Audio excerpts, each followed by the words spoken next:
Hello, my name is Jeff Gemiolo. The Lord put upon my heart to talk about something today. We're talking about faith and belief. I chose that because it seems the most fitting right now for a lot of people. Just a little background information on myself. I'm a computer person. More specifically, I'm a software developer, which means I use my brain more than I use my emotions. So everything is very intellectually thought of. It's very, very logical in how I think. I believe the Lord is asking me to do this, a whole series, is because there's a lot more intellectual people than there used to be. Back in the day when the Bible first was printed, everyone was a lot more emotional back then. It's not like now where it's more intellectual, and some people just can't really relate to it. I can't relate to it either, a lot of it. That's what I'm attempting to do here, piece by piece by piece. Today we're going to talk about faith and belief. First thing I'm going to do is I'm going to look I looked up in a dictionary because curious minds want to know what we're talking about. I looked up belief, and it says, number one, it's an acceptance that a statement is true or that something exists. Okay. Or two, trust, faith, or confidence in someone or something. Okay. Now let's look at the definition of faith. It is one, the complete trust or confidence in someone or something. Sounds familiar. Sounds like a little bit about belief. Two, a strong belief in God or in the doctrines of religion based on spiritual apprehension rather than proof. I don't know. As much as that's not wrong, I have my own definition for it. It's slightly more generic, covers all the bases, and that is faith is trust in something that cannot be proven. Generally, science is all about faith until it actually gets proven. That's kind of how that works. Now let's talk about my religious history. I think it's very important here because I come from a Roman Catholic family. Well, at least my grandparents were Roman Catholic. They would go to church every Sunday, usually once during the week. My grandfather actually used to work in the church, volunteer. Well, I guess he was a little bit paid, I think like 3 hours a week, to help do the janitorial stuff and to custodial, I think they call it. He did that for years. Oddly enough, in the summers, I used to spend time with them, so I'd go to church during the summers. And we'd go to church, and literally, I didn't understand a word what they're talking about. Oddly enough, it was a Polish neighborhood, and the masses were in Polish. I think they're Polish. They were Latin. I'm pretty sure they were Polish. It didn't change for about 4 or 5 years later. Then they actually went to only English as far as the mass goes. And then you're talking back, this is like the 1970s. So it's not like it's back in the 20s or 30s, 70s. Which was interesting because you go to church and, your grandmother would point to you to sit down, kneel, or whatever, because you don't know what to do. And oddly enough, my aunt, uncle, and their kids, my uncle is actually Jewish. My aunt is actually Christian, or actually probably Roman Catholic. And my cousin is probably Roman Catholic. Cousins, maybe. I don't know. I haven't talked to him in years. Literally 25 years. My immediate family, were basically not religious.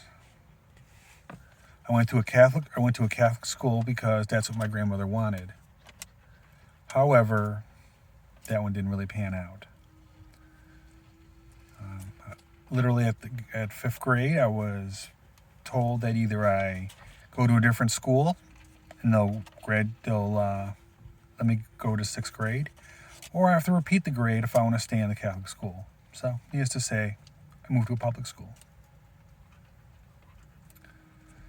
The other irony is that my mother actually, despite that whole side of the family is very religious, or I should say is religious, she didn't actually go to church because she did believe that because she was divorced, I said my stepfather, so divorced, she was in a horribly bad abusive marriage with all cheating and everything. So for the most part, she didn't go. Just, it was unforgivable in the Roman Catholic eyes. I'll be blunt. I don't agree with that at all, because if that was the case, anyone who's lied or or took something can never be saved. I'll tell you right now, that's 100% wrong. And the reason I know that is actually for a very more interesting reason, is that if the Lord does not believe two people should be together because one of them is horribly toxic and abusive, he'll let it keep going until it finally destroys itself, and then another person, a better person, he'll put in their way to kind of guide back to God. That's kind of how that one works. Very similar to how in the spiritual world, you have the twin flames and all that. You have to go through a bad twin before you get to a good twin. Just so you know the difference. That's kind of how that one works. Anyway, getting ahead of myself. So largely, my mother actually was not religious. My stepfather, or my adopted father, and my mother are both gone. My little brother found religion about 5, 6, maybe even 10 years ago.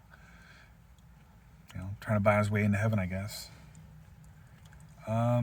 He would literally come over and he would womanize all the time. And then he would come over and, why don't you come over, go out to dinner with me so we can show you, my girlfriend I'm going to go marry. And the whole time that he's sitting here talking about, we did this, we did that, and this poor girl is just sitting there going, honey, it wasn't us. I don't know who you're talking about. Maybe you're with a player. That's all I'm saying.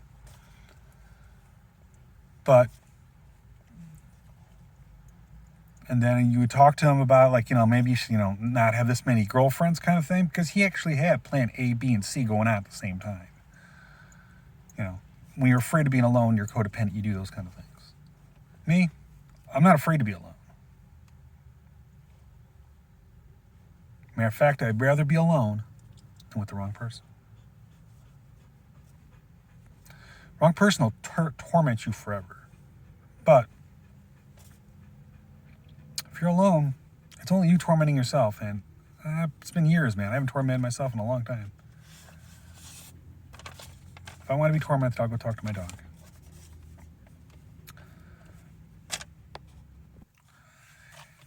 Back to my history.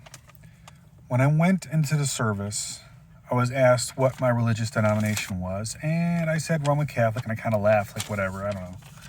I need something for a dog tag. I don't care. It's actually frowned upon to put no religion or agnostic, so.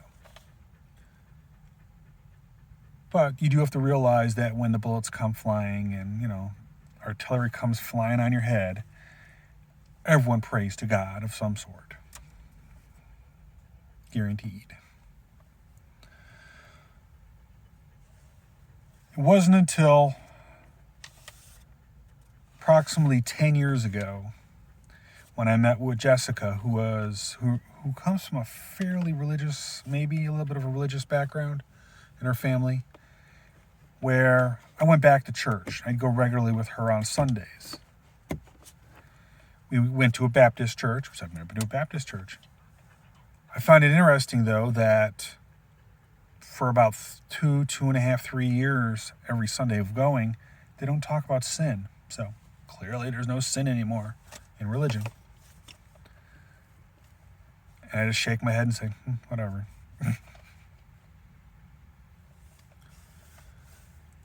Then literally 5 years ago, started to get more spiritual. I would listen to spiritual music. I would feel better. My vibration would be a little bit higher. I felt better by doing that. And then literally about,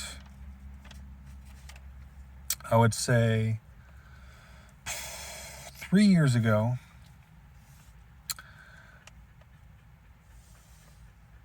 because of a woman, and then do with Jessica, I was very confused as to all the signals that I read from her said this, but she said this. Like, okay, well, and for some reason I kept getting little angel messages that say, well, why don't you ask God? Why don't you ask God? Why don't you ask God? I sat there and I knelt, for the first time in my life, I sat there and I knelt down and I prayed.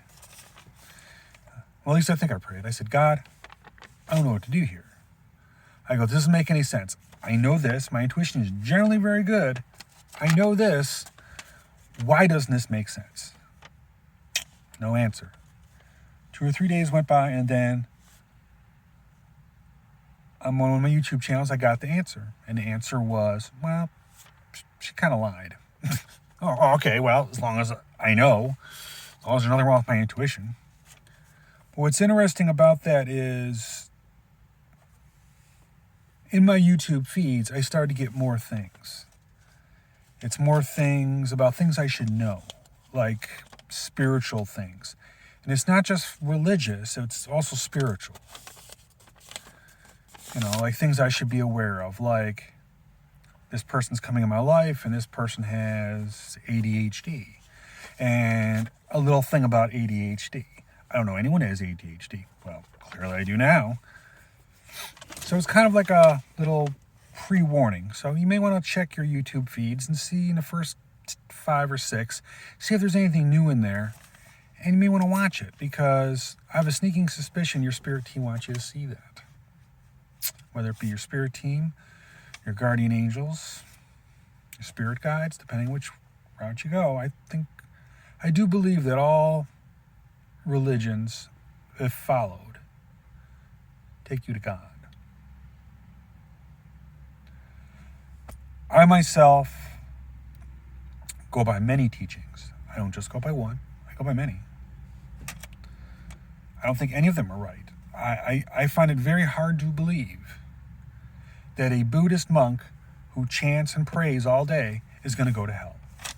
I have a hard time doing it. He didn't do anything. But depending on which religion you belong to, if you belong to the Christians, everyone who's not a Christian goes to hell. Like, well, I don't know. Do the Jews go to hell because they're not Christian? And you got the Muslims saying the same thing. Oh, well, if you're not Muslim, you don't follow Islam, you're going to hell. Like, well, I do believe that all of them lead to the same place. The key to that is you need to follow it. And all roads lead to God.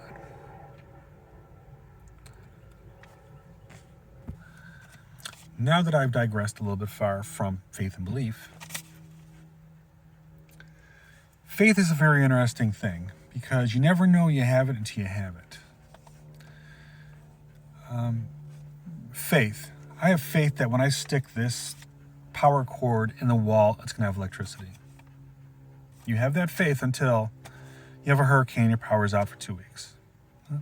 Maybe faith is not a good word there. I have a belief. I have faith that the sun's going to come up every day.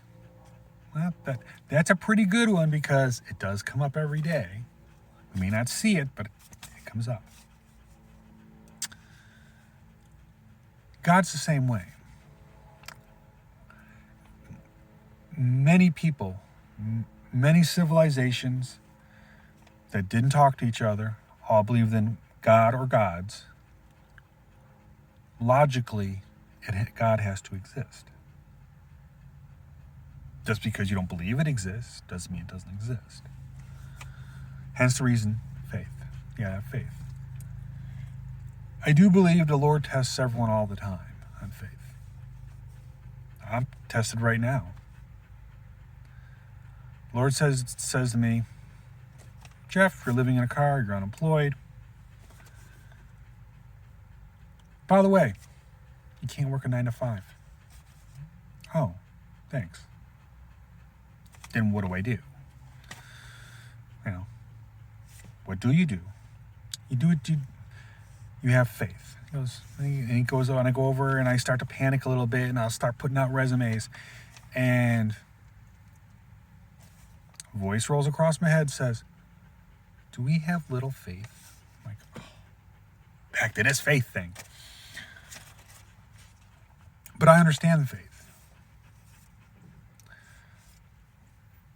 The last couple months I've been reading the Bible, the New Testament. I read half the Old Testament, and I'm like 3/4 of the New Testament. I actually got all the apostles done. And as I'm reading them, it's very interesting because you realize that there's a lot of faith there. Jesus walked up to a lot of them and said, "Hey, I want you to come with me." They're like, "But I have to go fish. I have to do work. I have to 9 to 5.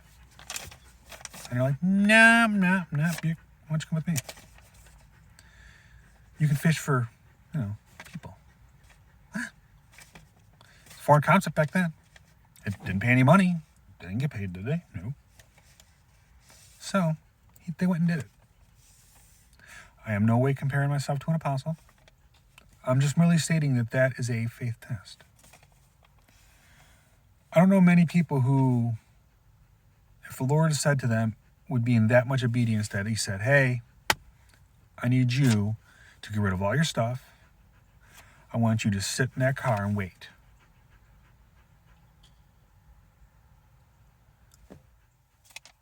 Welcome to Job. Job, devil tried to test. "Hey, we're not going to let you have a job."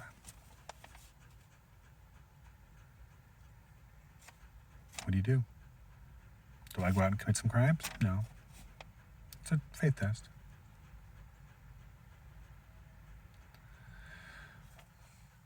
But the good news about a faith test is you just need faith. We're back to the definition of faith.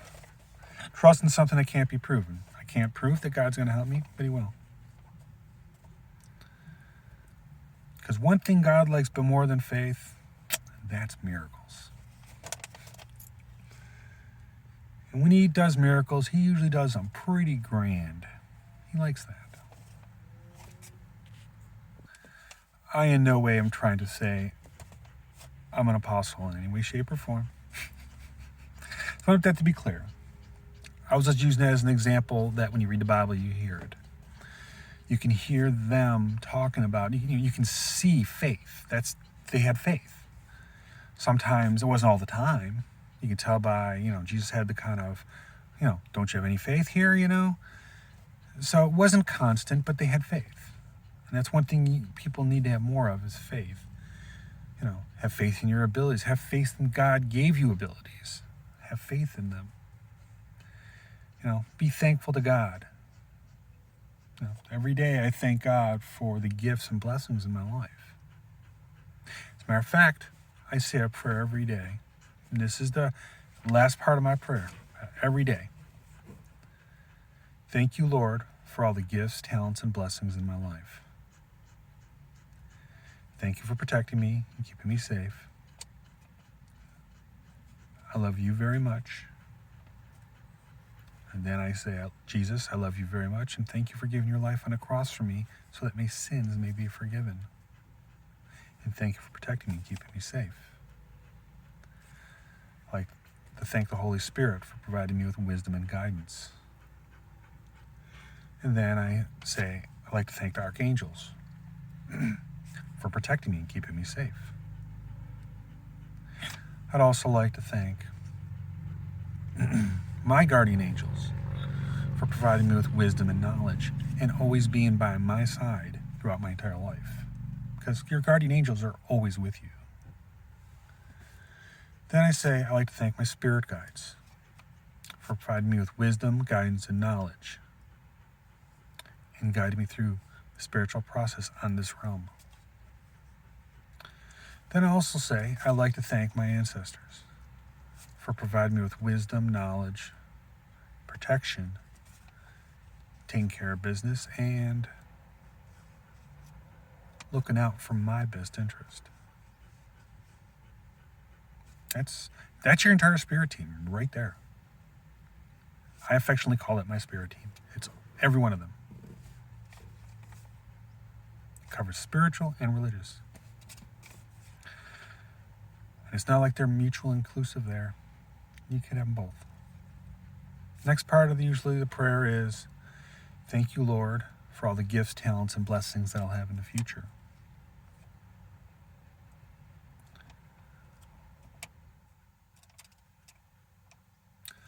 And usually after that, it becomes, I forgive those who have wronged me today. I really wish they would heal. Come to you, Lord. And that's usually my prayer every day. Usually the beginning of it, there's different prayers for that. That's the ending part of it to close off my prayer. And that's a spiritual, religious prayer.